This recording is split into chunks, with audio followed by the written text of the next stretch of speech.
My returning guest today is Nina Power, who, after a quite powerful cancellation attempt, is still here. She's doing really well. She just got married. And we discuss quite a few things. We discuss the literary scene in the 1990s and early 2000s, of which she was a part of, the UK British University of Warwick literary scene of Nick Land fame, Mark Fisher. We also discuss what she's been through, the values of loyalty, forgiveness, the relevance of Christianity in her ordeal.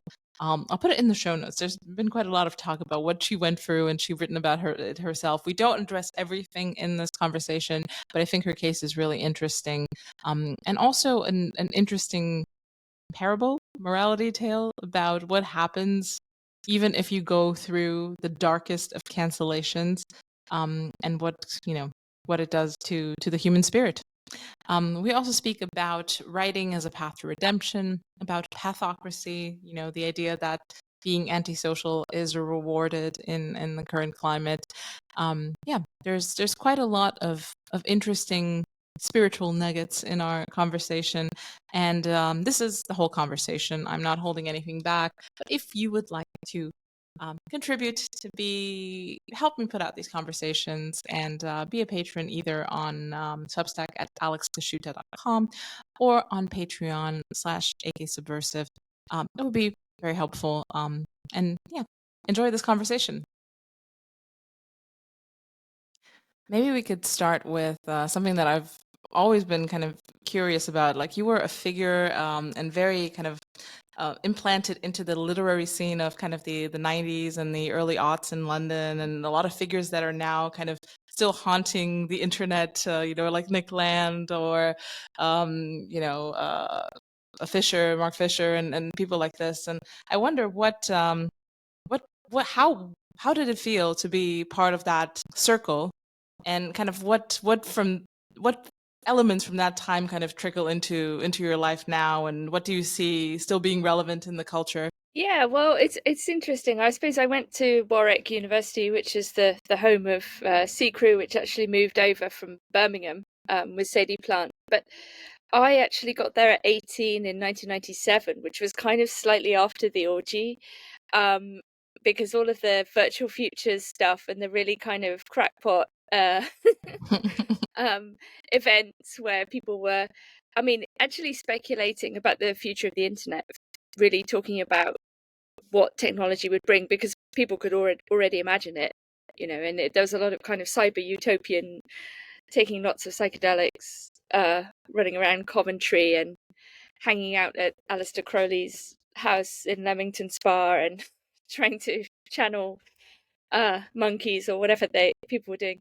But when I got there, it was actually the last period where Nick Land and Sadie Plant were at Warwick, and things had reached a peak and then sort of kind of descended, I would say, perhaps. So Yeah, it always feels like it's, one arrives after the orgy in any sort of circle. I think that's the case for even a lot of like online movements. But then, looking back, there's always, you're always part of something, and then it doesn't feel like much while it's happening, but actually it has a name after you've left or something, and then you're just kind of like dragged into it. I think it is interesting because especially with your situation. I mean, we're not going to rehash the cancellation. I'll point people to resources about what happened in your case if they're interested. You've talked about this at length before, but yeah, I think the relationship between ideology, politics, friendship, loyalty is very strange nowadays, especially given that a lot of this stuff is happening online, and a lot of the expectations are not necessarily about in-person loyalty, but they're loyalty to kind of a more loose group of people. What does it even mean to be loyal? I mean, I'm thinking about this also in the context of myself. I'm kind of slowly drifting away from what used to be my core place online, and I don't necessarily know how to feel about it, because I do have people who are friends but they're also online friends because I live in like Eastern European backwater. I don't see these people every day. I am loyal to them in some ways, but not in others. Like we probably disagree on a lot of things nowadays. So I don't know. What's your relationship to this? If you could speak on this, how do you feel about friends and loyalty and all of this, and especially given what's happened? Yeah, I mean, I think in reality, probably people have maybe 2, 3 loyal friends if they're lucky. And I think if you have one loyal friend, then you're already winning. Um, and you can't be friends with that many people, actually, because there are too many other factors at play, like people's, I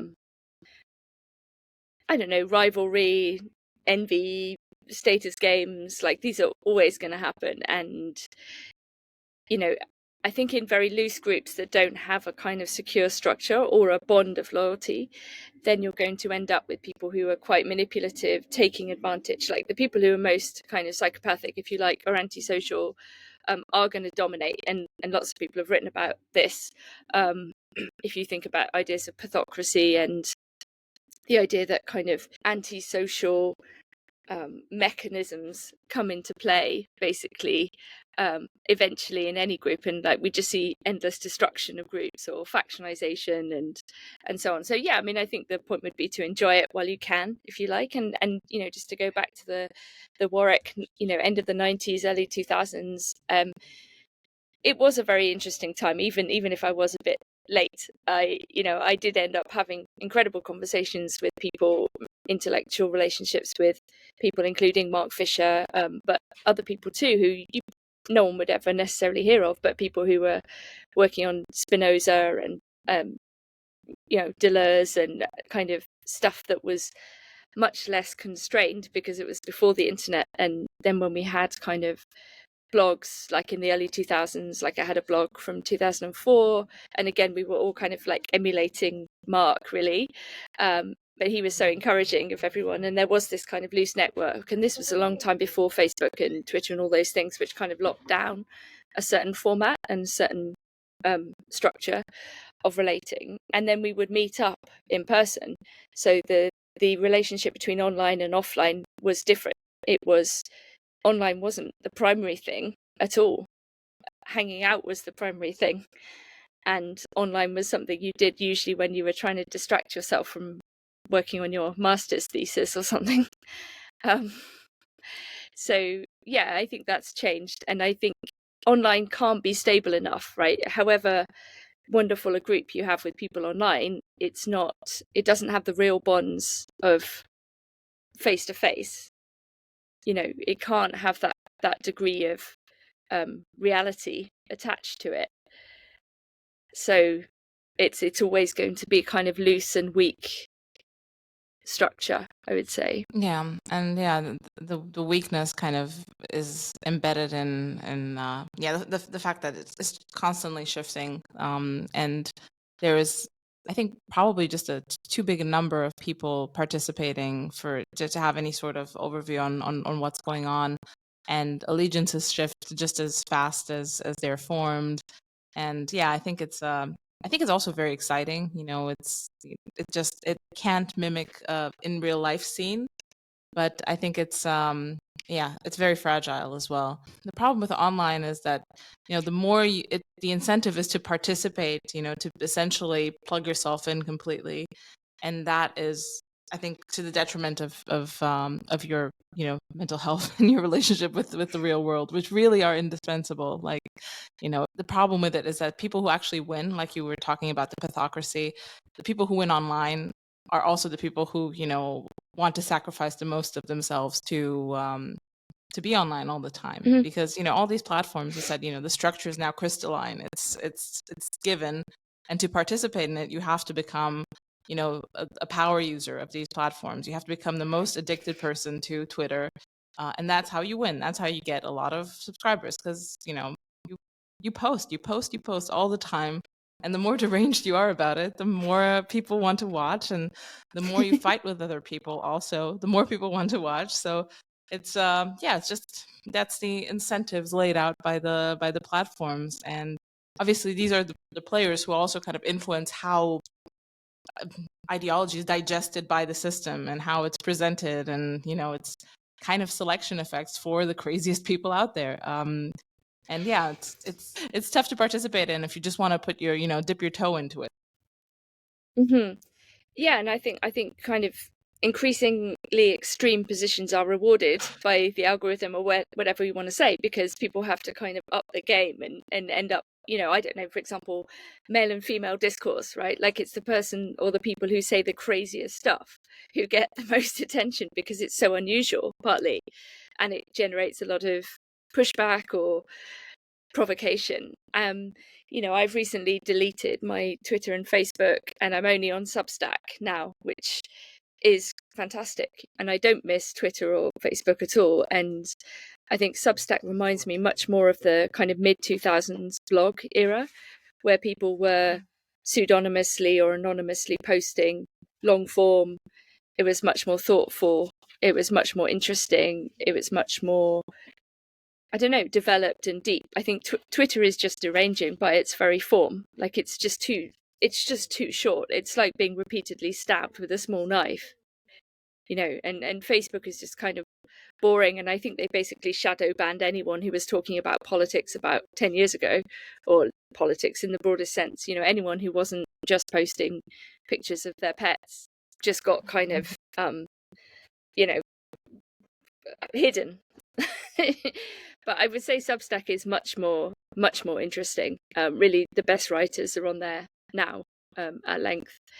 Yeah, no, I don't know. Scenes do move, scenes do shift, but yeah, I think you have to have a kind of stable reality principle. You have to care more about the outside, your family, your real friends, Yeah. looking after yourself, and all of these basic things. Like, otherwise you're like the symptom of electricity. You become just like this floating object on this sea of deranged, I don't know, impulses. Yeah, I agree. I think it is a strange place to be. The person writing about how important, writing online about how important it is to not be online and to, see your friends and plug into reality. I found myself, there's this meme online that, the people who are most against alcohol are alcoholics. The people who are most against porn are people who can't, turn off the computer because they're plugged into porn all day. The people who are most kind of traditional and you're seeking to harvest their potatoes and pickle their gherkins and stuff like that are the people who really can't do that. Actually, they're both more comfortable writing about it online and saying, well, the real life is about pickling gherkins, even though I don't do it myself, but I think it could be quite cool to do if if other people are interested. So yeah, it is a strange. I mean, I'm talking about myself here. Obviously, I'm a trad enjoyer myself, but yeah, it is. I found that a bit of a conflict. Being a lover of real life, but spending 10 hours a day on the internet.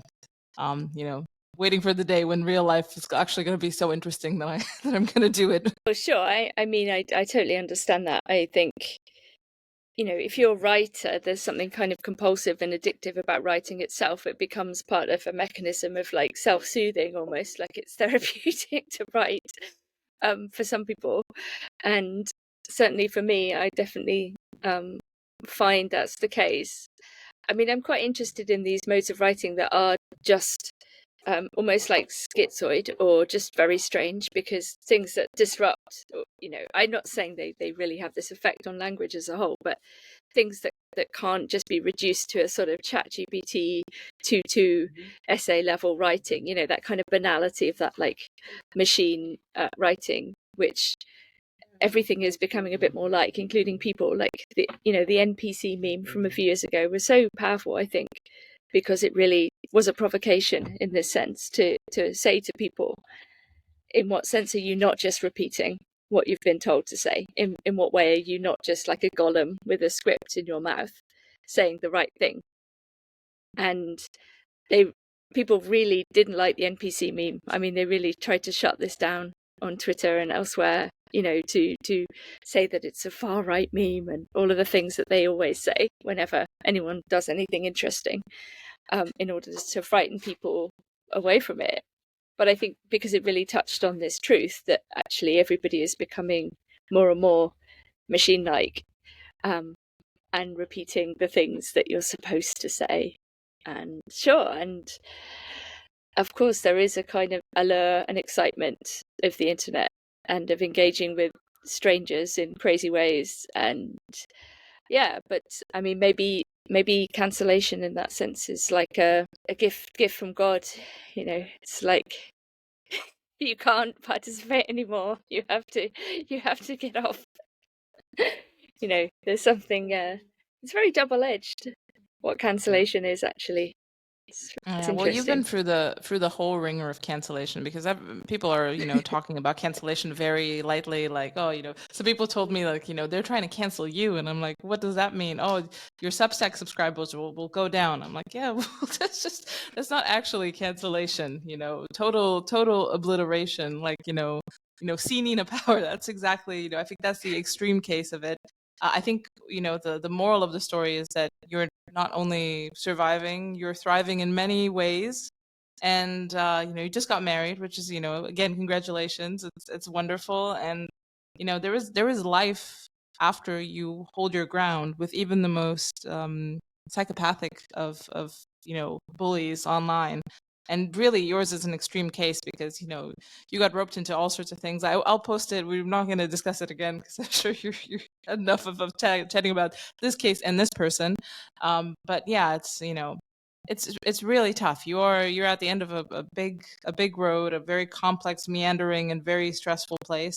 And you are fine, and people can be fine even after this happens. And I think not to be cliche and weird about it, but I think you've learned a lot about the nature of your strength and humanity, friendship, who's going to be. I think a lot of people don't get to learn these lessons Mhm.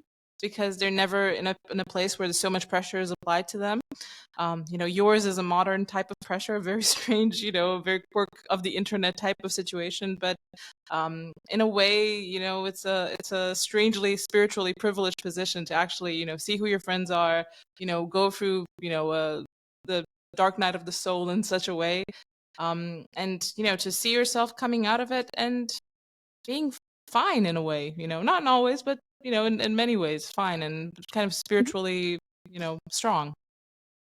Oh, totally. And there's this really interesting thing someone told me about a few years ago that the Sufis used to do. Is a very obscure kind of esoteric practice called something like malamatia, which is basically where you would bring public disgrace upon yourself deliberately, that you would basically ruin your own reputation in the world, so that you would precisely have this kind of spiritual experience of this kind of removal of the world, the disavowal of the world, like the destruction of status and all of these sorts of things that people um, do care about. And there's a very complex relationship between reputation, I think, and also having enough money. I mean, if you have a family, for example, of course, then you need money to look after your family.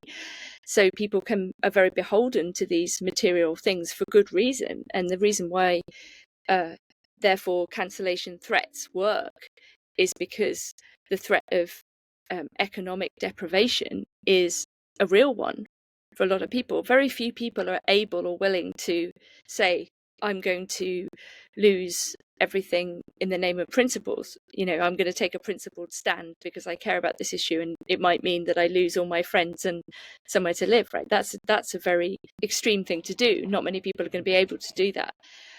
But precisely the point of this kind of spiritual practice was to work out those things, to work out what it was that you valued, like your relation to God, your who your friends were, what you cared about, who you are both in the world and not of the world in a way.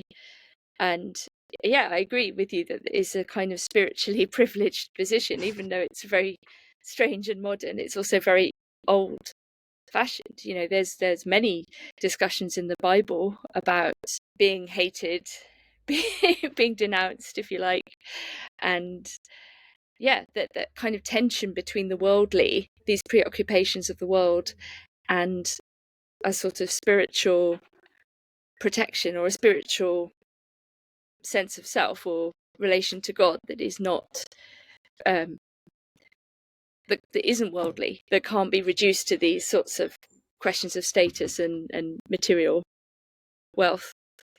So yeah, it's it's amazing. I every time I'm cancelled, I never feel freer. Yeah, you come back stronger.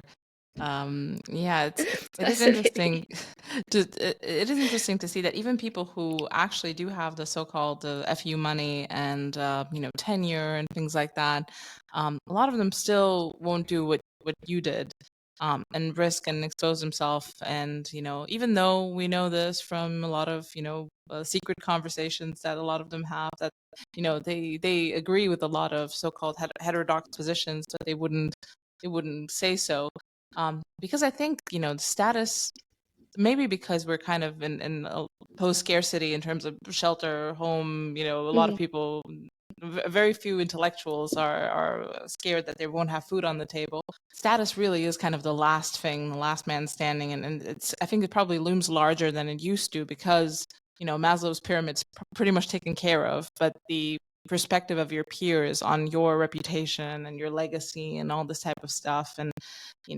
if you have a family, also how society views them is very important. And I think it's gotten much scarier than it used to be, even though the consequences of being ostracized aren't as grave as as being just mm, thrown to the wolves at the gates of the city. But still, the reason for people committing suicide, the reason for people just completely checking out, retreating into addictions and all sorts of things. So I think mm, a new philosophy, a new perspective on status is probably something that needs to be digested somehow. I mean, I know Linda Bouton wrote that pop philosophy, status anxiety book, and I thought it was really interesting. Like, but it didn't make me feel much more relaxed. I feel like a stronger medicine is required to calm people's status anxieties. But yeah, mm. it's Well, I think in the absence of any kind of religion, it's what's left basically. I agree with you that yeah, if people have their basic needs covered,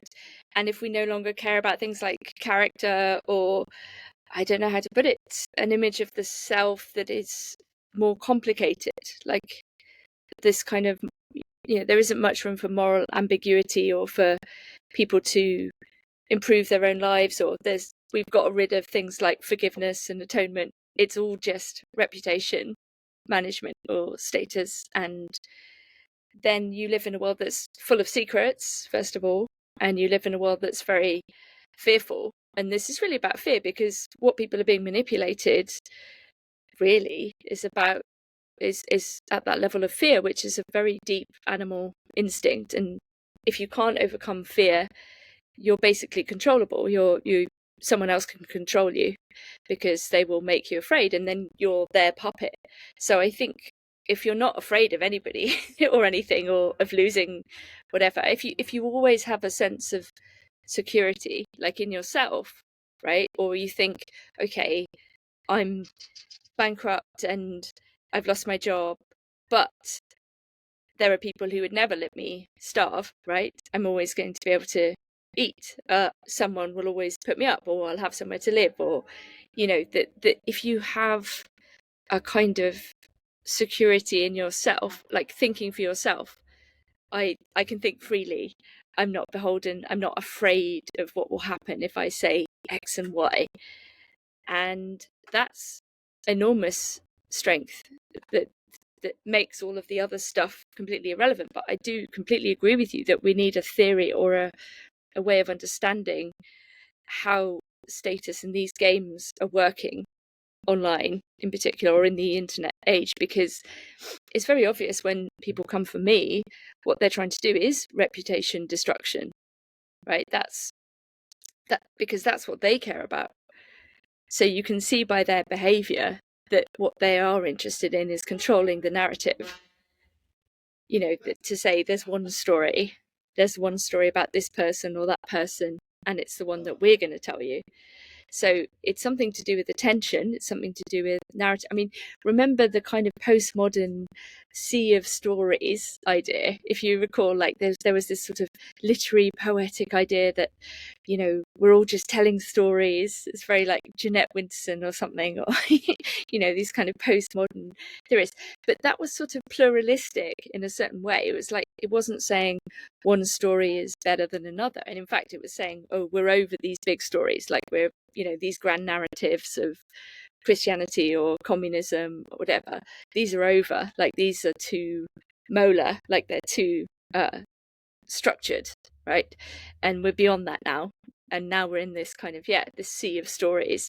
But basically what happens if you just have a sea of stories, then some people for whatever set of pathological reasons are going to say, no, it's my story.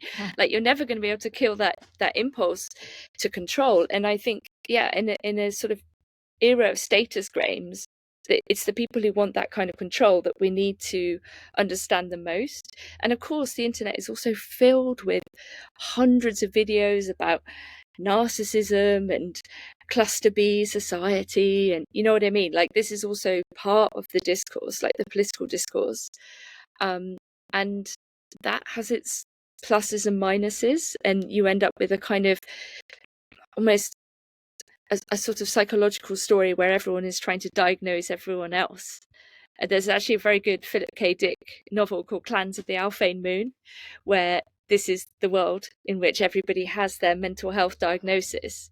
It's a very good novel, and everyone is like a clan that has its specific kind of pathology. But then it turns out that some people are not what they say they are, or not what they've been told they are, and their diagnosis is not the real one, and it's all about this sort of machinations at the level of kind of psychopathology.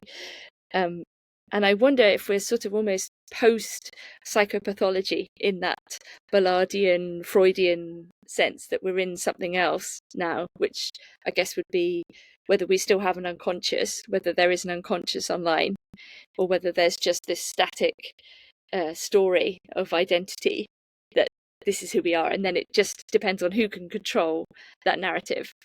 And we know that things like Wikipedia are completely captured, for example. You know, people can write whatever they want pretty much about you. And how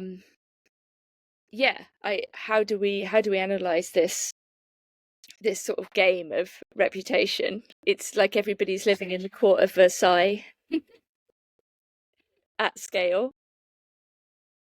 And there's 9 billion people, many of whom are online. Yeah, and the problem with, you know, spending more and more time online, even though there's quite a lot of upside, obviously we wouldn't be having this conversation if I didn't have the cool idea to go online, is that it really does kind of make your real life a bit more fragile. I mean, in your case, you said, okay, your real life friendships and you know, the people that admire you for your stand, and you know, these are the things that actually sustain you and that give you that sense of security that you'll be okay. Whatever happens, you'll be okay.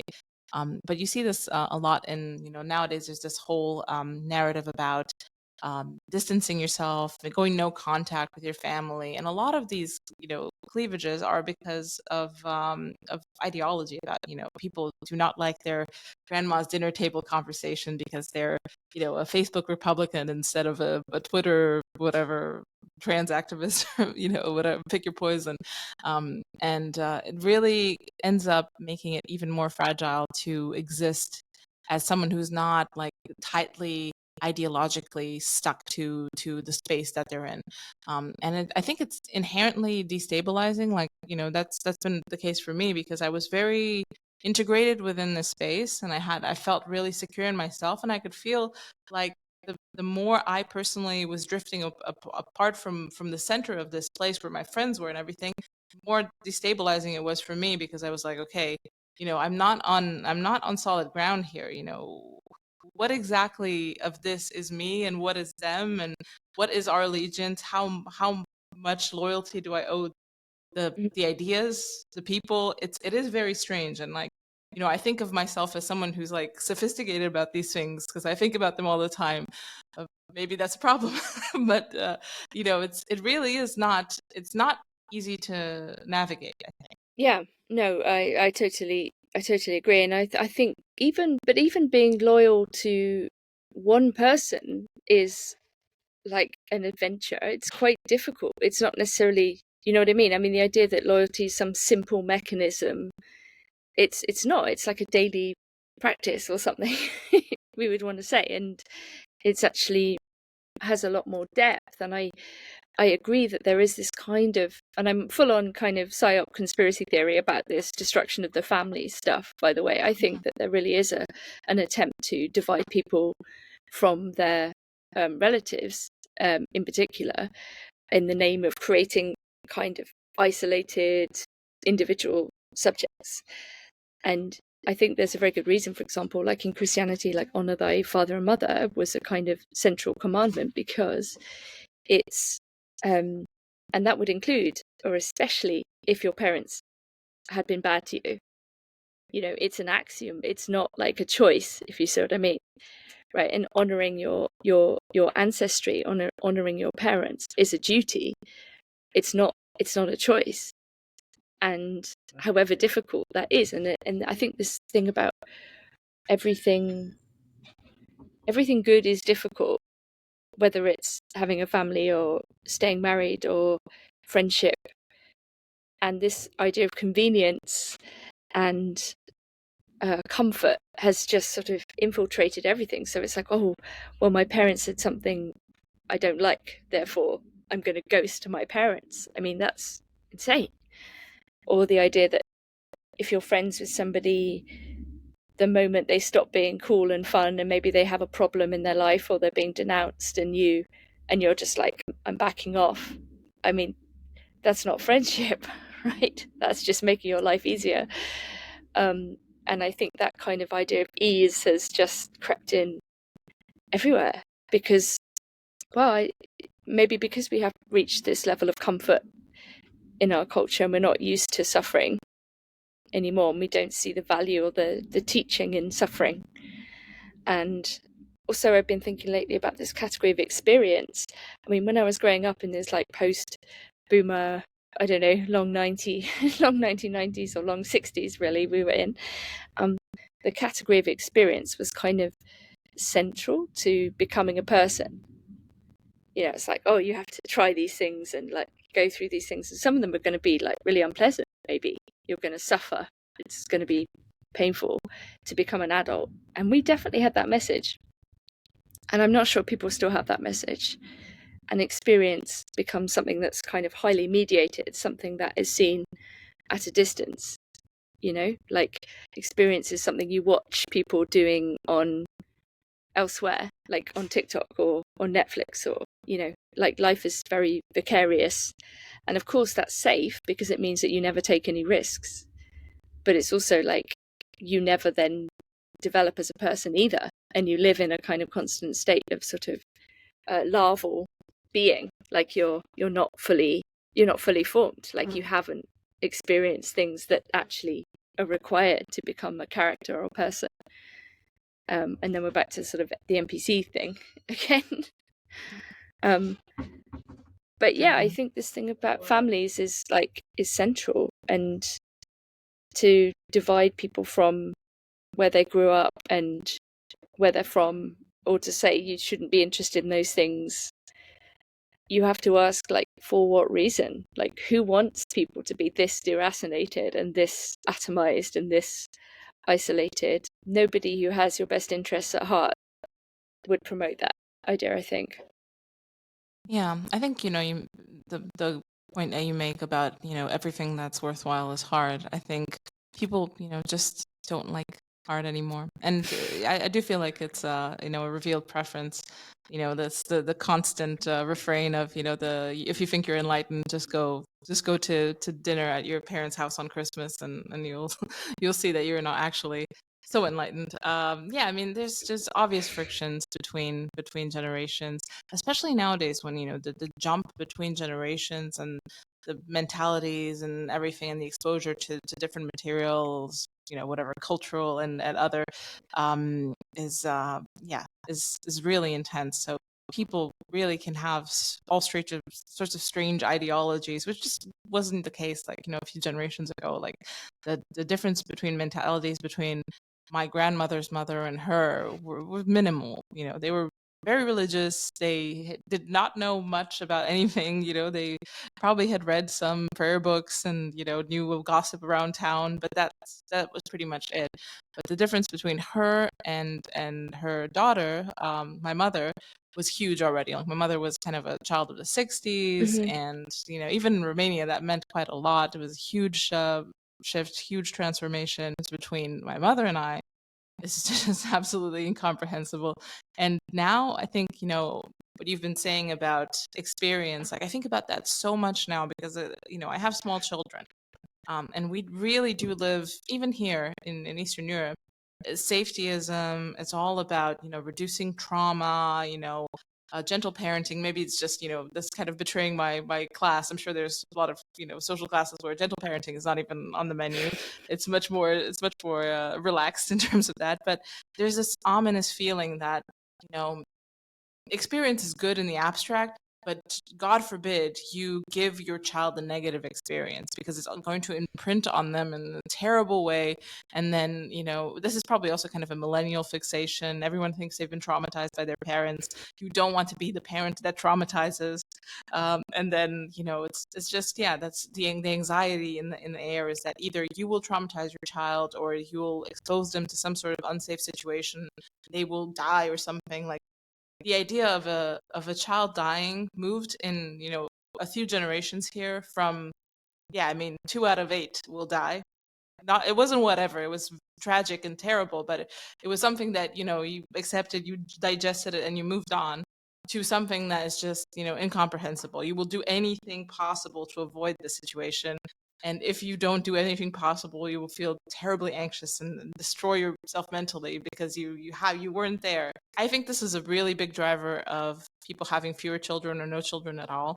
Like, it's a huge, huge pressure. It's a huge pressure. The just safetyism in general, kids not being able to, just be left out of the house to, go do their own childish things. Yeah, it's a very it's a weird place to be in, and I think it's, if there is something that we can do to make things more natal, to encourage people, is to relax this kind of cloud of anxiety that just hovers over the whole act of producing new people. Yeah, and I mean, I totally agree. And it's the really tragic thing is if we try to live in a culture that is post-tragic, it's actually the most tragic culture of all, and actually increasing these concerns around safety actually makes things really unsafe, and we saw this in COVID. Like, the restrictions were often much more damaging than the thing that they were supposed to prevent, if you see what I mean. Like, so there is a danger of safetyism, like safetyism, or this concern with comfort and protection and avoiding trauma and all these things actually generates more trauma, because then you create human beings who are absolutely incapable of dealing with even the tiniest thing, which is a terrible tragedy, right? Like, if people have no way of navigating a world which will be unpleasant, difficult, awkward, not to mention potentially dangerous, if they don't understand, what danger is, and that's going to generate more danger somehow, like more brutality. And I think the sort of mantras that we grew up with, like, life's not fair, for example, like, this is a constant. I don't know if parents still say this, but this was like a good thing to hear, right? Life's not fair. Okay. You can't always get your own way, like, bad things happen. Good, these these are like quite good mantras. Yeah, and you're just going to end up with a kind of a sort of zero-sum trauma game where people are like, no, but my trauma is bigger than your trauma. Like, you have to listen to me. Like, and this whole victim culture is like, this is what was left over from Christianity, is the idea of victimhood. But the solution that Christianity proposes, which is, no, you're not the greatest victim, right? You're not without sin. and you are both a perpetrator and a victim, right? Because you can both be transgressed against and you can transgress, which is what it means to be a human being. You will always hurt people, you will always be hurt, all the time, actually, on a low level, and sometimes on a larger level, but you are not the greatest victim. And if you get rid of that idea of Christ as the bearer of victimhood, then you end up with people trying to fill in that slot and be like, no, it's me. Like, I'm the biggest victim. Give me all your time and attention. And I think, we definitely see that playing out. So, I think to go back to your question about the status, like, how do we make these things kind of, desirable again, right? Like, how do we say to people, don't be afraid, don't be afraid to have children, don't be afraid to experience the world, including its positive and its negative dimensions. I'm not sure. I think it might take some sort of catastrophic event, perhaps, for people to get back to that level of life again, that kind of vivid, vital feeling, that feeling of wanting to carry on. I mean, if you ask somebody now, what's your reason for living? What are your values? What do you care about? What is life for? People would have lots of different answers, but a lot of people, I think, wouldn't necessarily have a set of answers. They might be basically de facto utilitarians. They might say, well, life is about avoiding pain and maximizing pleasure, and I enjoy doing these things, so I want to do these things. But that's a very reductive and limited worldview, but it is quite dominant. I don't know. I mean, how do you see like a spontaneous ideology? Like, what is the spontaneous ideology of like the 20s? Yeah, I mean, it's obviously quite materialistic and status obsessed. Because like you mentioned before, it's kind of what's left at the end if you subtract all the classical ideals. I think it's it's caught in the problem that status will always be zero sum. People keep trying to force egalitarianism and all sorts of ways in which you bring people from the back of the class to the front and say now we're all equal and things like that. It's just that's kind of, I feel like that's where the biggest pressure points for ideology are at the moment. It's people saying no, this we feel that our ideology pushes us to believe that this is possible. It's only not possible because of these other people, and these other people say no, actually this is inherently not possible, and the only problem that we have now is you guys trying to force this into being. And I feel like that's kind of the great ideological friction point of the 21st century. I don't know, it just doesn't feel like there's enough meaning in this. For some people there is, because there's not, it's trying to make the world more equal. I mean, when you're in post scarcity, what else can you do? It's just trying to redistribute more of the stuff that we already have. Feeling guilty that you're eating Haagen-Dazs ice cream, and the idea that other people cannot eat Haagen-Dazs ice cream, they have to settle for a lesser ice cream, and things like that. It's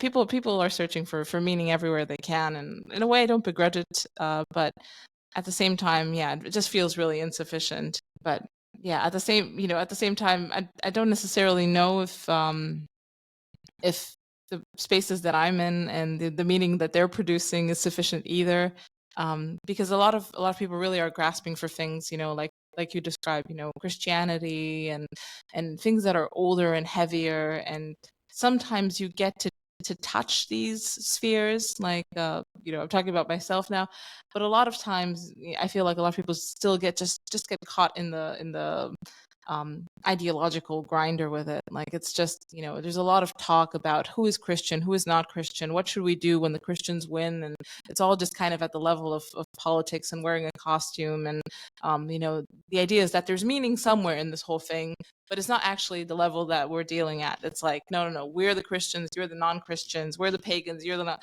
It's just another identity to embody, another skin suit to wear, and that's also kind of one of the reasons that I'm kind of distancing myself a little bit from these spaces, because I think, yes, the intention is good, but the execution is quite poor. And maybe that's just a quirk of the system. Maybe that's just how online works, and there's no way to access these things except for within yourself, outside of the arena of pageantry that is being a creature online. Yeah, I like the pageantry. Yeah, I agree. No, I mean, I think it is difficult to escape the feeling of LARPing. It's like people are saying, "Well, I'm a communist. I'm a whatever. So I'm a follower of some obscure thinker that you haven't even heard of, or I'm a some kind of esoteric pagan, or I'm this or that." Like, yeah, of course, in a way, it's sort of LARPing at that level, right? And I think the what's underneath that is something quite beautiful, which is a kind of curiosity, right? Like, people are really definitely interested in thinking and speaking with other people, and we have access to that in ways that we would never have had before. Like, I don't know, 100 years ago, like you say, like, oh, you're in a village and you get to speak to like maybe 80 people. How many of those people are going to be interested in talking about the relationship between egalitarianism and feudal hierarchy or whatever? Like, probably not that many, which is why people then sort of move to cities and coffee houses. And so there's always going to be this like impulse, I think, to, at least among some people, for whatever reason, to want to discuss these things at scale. And when you speak to I speak to some people who are like in their early 20s, and they've speed run through enormous amounts of ideology and stuff. Very eclectic, perhaps, but they're familiar with all of the major arguments from all of these different political positions, including from things that were kind of obscure or taboo, or, oh no, you shouldn't read these turfy second wave feminists, or you shouldn't read these right wing reactionary thinkers. You know what I mean? Like, they're kind of au fait with an enormous number of syncretic positions, none of which necessarily make sense or cohere. I think the fundamental thing that you're saying there about this desire for egalitarianism, yes, I mean, you can absolutely see the kind of motivation of people who are using, and Nietzsche is correct about this, diagnosing resentment as this great power, this great force. If you pick a politics that can mobilize your own feelings about your own lack, or what you don't have, or your own disappointments and failures, and you latch it onto something and say, okay, actually this politics makes me a good person. Of course, he's talking about Christianity. He conflates Christianity with democracy, feminism, all kinds of democratizing horizontal modes of thinking, right? And we can argue about whether he's correct about Christianity or not, but I think, yeah, that impulse, take the ideologies out, this desire to kind of flatten everything and to make everything sort of equal is a deep urge.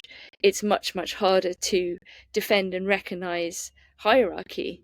And this is why I think the right is always on the back foot, in a way, especially in the kind of global sort of, I don't know, whatever we want to call it. The elite ideology is one of homogenization, equality of outcome, whether that's not actually true in reality. Of course, in reality, life is brutally unfair and brutally asymmetrical, right? And there is huge difference. There's difference between men and women, there's difference between different populations, there's difference between different resources, different countries, different histories, different economies, right? But the ideology is this fantasy of an equality of outcome, and this is very divisive, as you say, because the moment anyone can look around and say, well, this group has more, this group has this person has, you absolutely grind this resentment into behavior and division. So whereas in a system, let's say, where everybody was valued for who they are, then you don't need to have this abstract status value. You don't need to have a system that rewards people in one way. So the idea would be something like, if you are a farmer, you can be a good farmer, right? And then you're valued precisely in your role as this person, but that role doesn't exhaust who you are either. You're also like a good father or a good husband. And we've stripped out the value from all of those things and reduced it to this insane, very reductive kind of hierarchy, which might be like attention or something, at least online, and all of those other values, and are just kind of, I don't know, dissolved somehow. And this is terrible. So you generate much more like resentment. Oh, I'm not famous. I'm not as famous as this Instagram person, or I'm not as, I don't know, I'm not as popular. But then what's that? That's kind of nothing. It doesn't really exist. I mean, this is all illusory. And yeah, I don't know whether we can go back to a system which values people for their soul, for their behavior, whether they can become a slightly better person, which is sort of all you can do if you're a Christian, really. It's like, you just try to be slightly better. Like, that's it. But I think this is much more like realistic. Yeah, no, I completely agree. I think it's I do have kind of a hope that there is kind of a process that people are going through, because there's definitely, I mean, if you see all of the intellectual movements in the last, decade online are all essentially like their purpose is the fact that people really are grasping for something, and some are more extreme than others, but it really kind of betrays the fact that it's not, people don't, they're not just drifting through this, they're really trying to hang on to something, so maybe that something will be a reinvigoration of Christianity. It is for some, I think it really is for some, but yeah, I think it's also probably going to be a re-implantation of people into their real lives, because the good thing about the internet kind of increasing in its pitch and its extremity is that it becomes off-putting, at least, like Mm-hmm. you said, you're off Twitter, you're off, you're on Substack.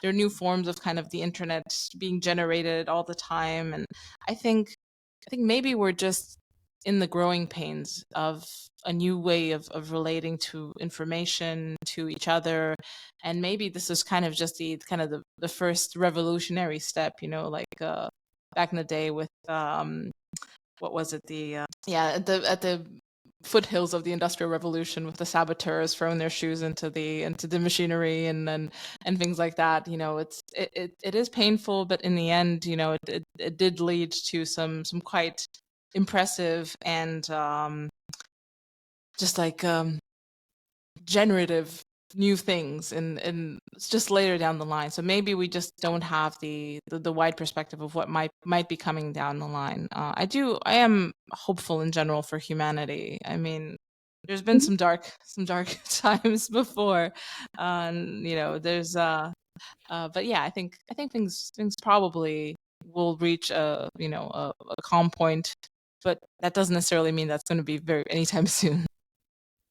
No, I mean, Angela Nagel posted a really interesting note on Substack the other day where she said basically, look, we've never before been in this kind of technological or social situation where at once you have access to basically all of the information and writing and thinking of everything that survived, including all of the most taboo ideas. You have ready access to all kinds of things. And at the same time, you have a mechanism that you can use to destroy people if you want. And you have these two things running at once, right? So you have this kind of enormous, as you say, like informational revolution. And but the same structure can be very, very destructive. It can be used to, email people's bosses. It can be used to organize a mob. And yeah, this tension, I think, between access to forbidden ideas, access to ideas in general, and then this kind of the fear that's generated by that. And there are lots of people for whom that is really scary. That's a really scary thought, right?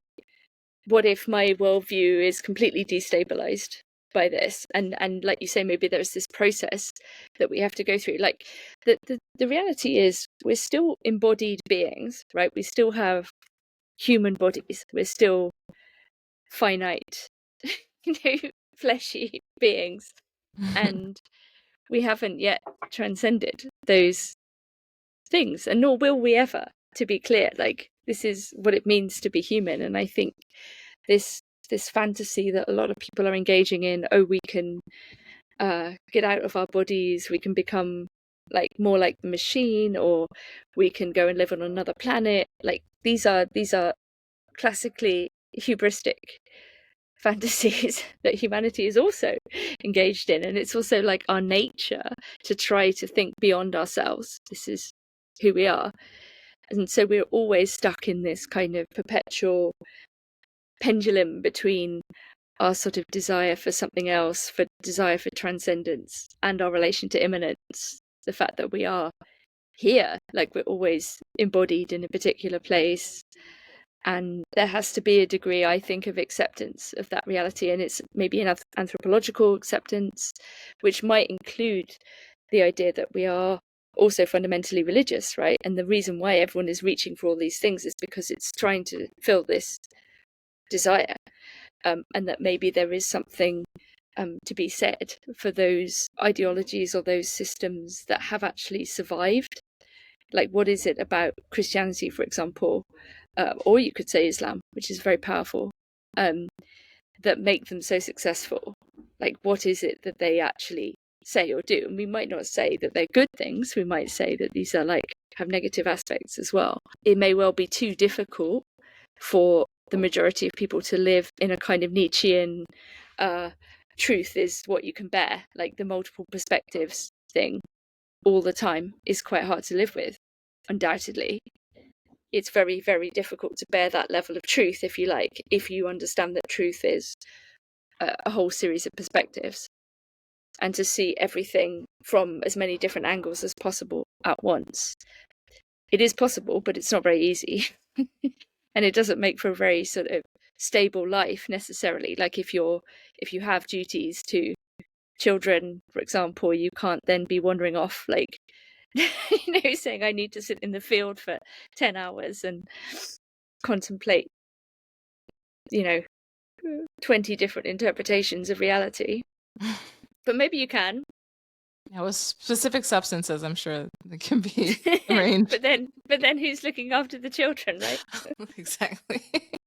Yeah, that's always my question. Who is looking after the children while I'm out here contemplating perspectives?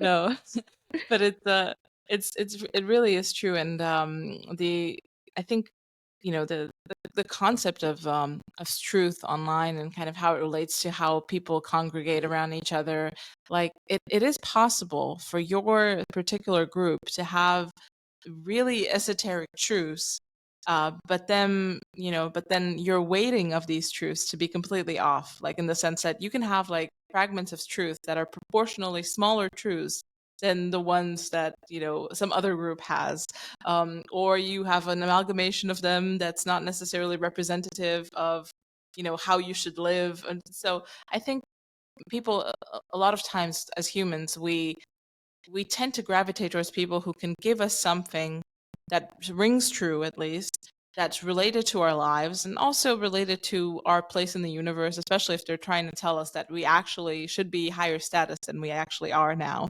And something is wrong. Some other people are doing something wrong to reduce our status and to keep us down. I feel like this is like the eternal narrative of group allegiance, and especially if you can present then like a collection of very shiny seashells that you've collected in like the esoteric bowels of whatever internet, and see this writer from the 1850s says that actually your people should be the ones inheriting the earth. It's really compelling, and I can see how many people kind of, I think most online ideologies have some form of formulation that's similar to this, either kind of covertly or overtly. Like white nationalism obviously is very much overtly this, but certain strains of feminism pretty much similar. So it's just the idea that our truths, especially if they're secret and have been hidden by X group and suppressed, really are the things that one should be coordinating around. Yeah, I think sometimes yes, but most of the time that's just kind of the pattern that these yeah that organizing takes. No, but in a way it is like this, like all of these theories are true. This is the thing. If you start from the premise that basically it's all true, right? And I mean, it very obviously is the case that the world is structured in this and that way, and whether we have a analysis of global capital or whatever, like there very clearly are things. There are things also that we don't know. I mean, this is why I think in the internet age, so-called conspiracy theory, which is obviously a negative misnomer, is so prevalent, because it's very obviously the case that there are things that we could know collectively about certain things, but we don't know. And we think we know that other people do know, right? So it's not just the hidden knowledge, the esoteric knowledge of a particular group. It's the fact that the entire social field is structured by hidden knowledge, right? Whether it's the truth of JFK's assassination, the truth of 9/11, the truth of the moon landing, whatever, like it's very obvious. We know that there are things that we don't know. But this is why I think knowledge has to be this collective endeavor, and it has to be kind of in good faith. And this is what's really difficult, because all of these other things get in the way. So you end up being unable to speak to this group or that group, or, you know, you end up being a person that people aren't allowed to speak to. And this was something that I noticed like a long time ago. I was like, why are we being told by this person that we're not allowed to speak to that person? You're like, weird, like who are you to tell me, like, you know, and that kind of, I don't know what we want to call it, like censorship, gatekeeping, you know, the idea that some people know what ideas are off limits. And it's like, well, why? Because you understand these ideas? No, I don't think you do. You know what I mean? And so this constant battle of people saying, yeah, like, don't look over there, Yeah. like look at me, don't look at him or her, you know. And then it gets mingled with the psychological desires too.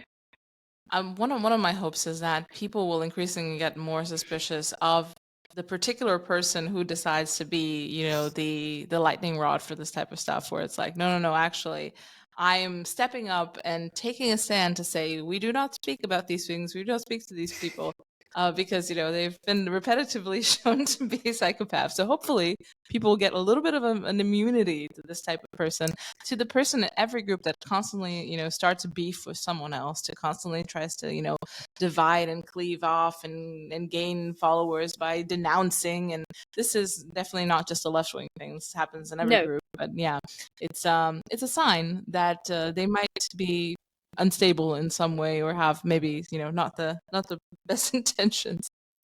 Yeah, I agree. And I mean, I think these are anthropological things that we can understand, right? We can understand these group tactics, or these, you know, antisocial.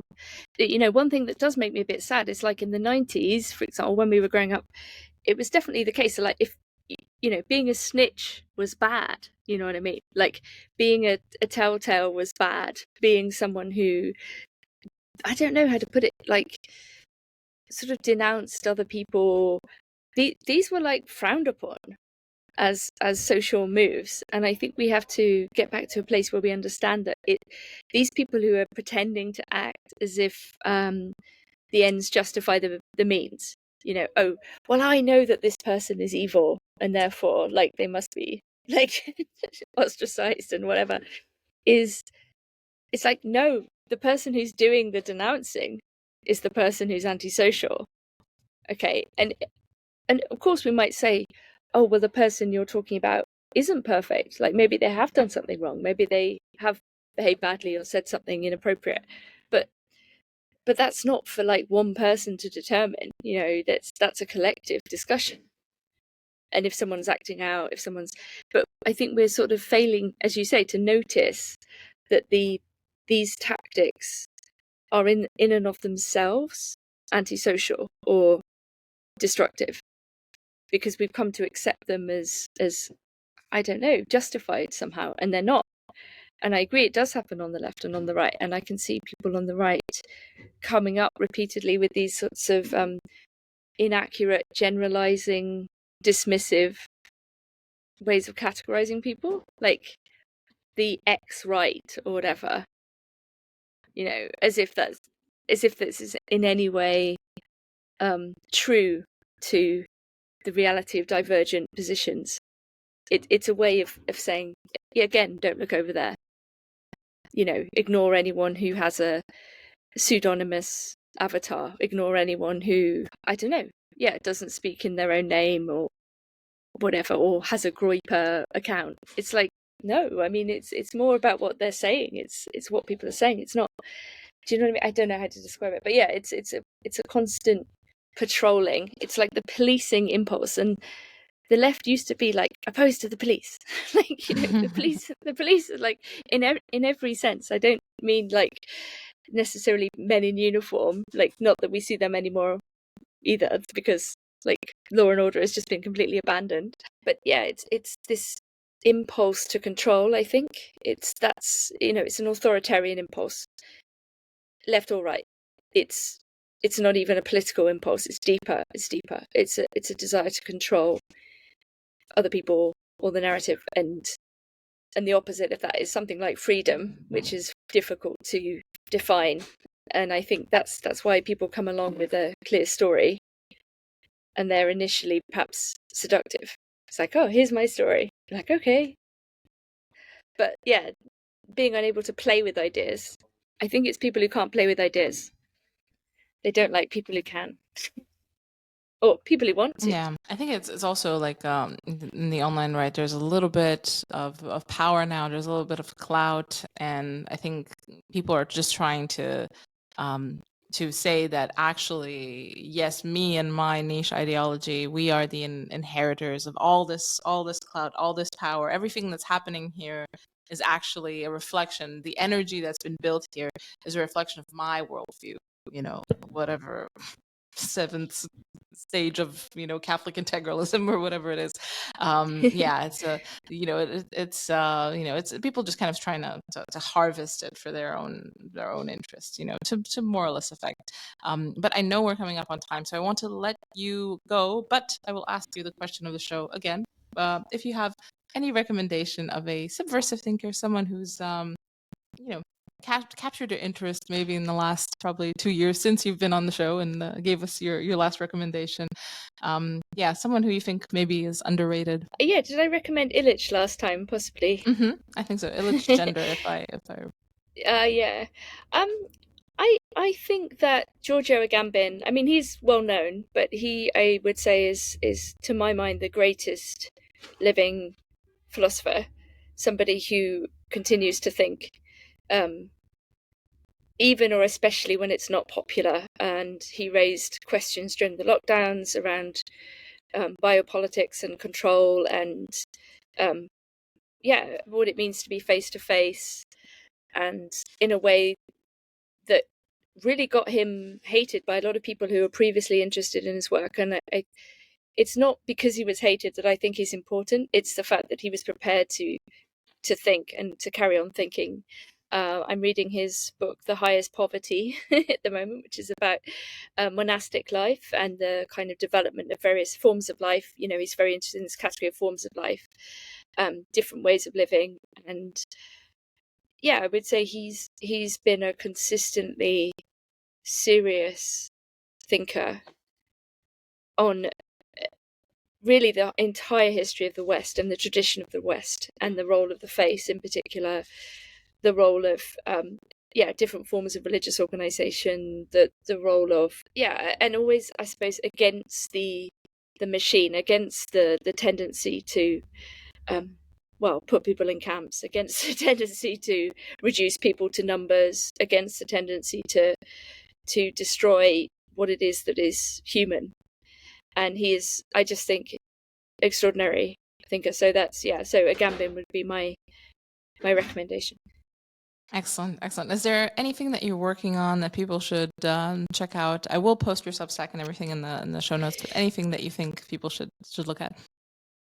Yeah, I mean, I've just been teaching. I've been trying to do more face-to-face stuff precisely for all these reasons. So I just taught a course on iconoclasm, looking at the history of the destruction of images, which was amazing. It was a fascinating course for me. Like, they're more run as reading groups. Like, I'm not standing there as some like great master of knowledge. It's like we read the same things together. So it's like a collective effort. And I mean, that was very, very interesting, looking at religious iconoclasm, political iconoclasm. So I'm trying to come up with a theory of a neo-iconoclasm. What can iconoclasm mean in the era of like infinite images, including AI, and yeah, maybe it actually relates to some of what we're saying about status and reputation damage and manipulation. Like in the age of the image, it's like when people are, let's say, not even making themselves look nice for another person in real life, but they're making themselves look nice for the camera.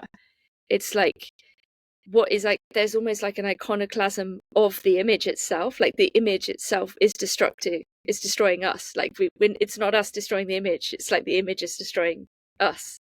So I'm trying to come up with a theory about the image after Baudrillard and after some very interesting contemporary thinkers like Tausig, who works on defacement.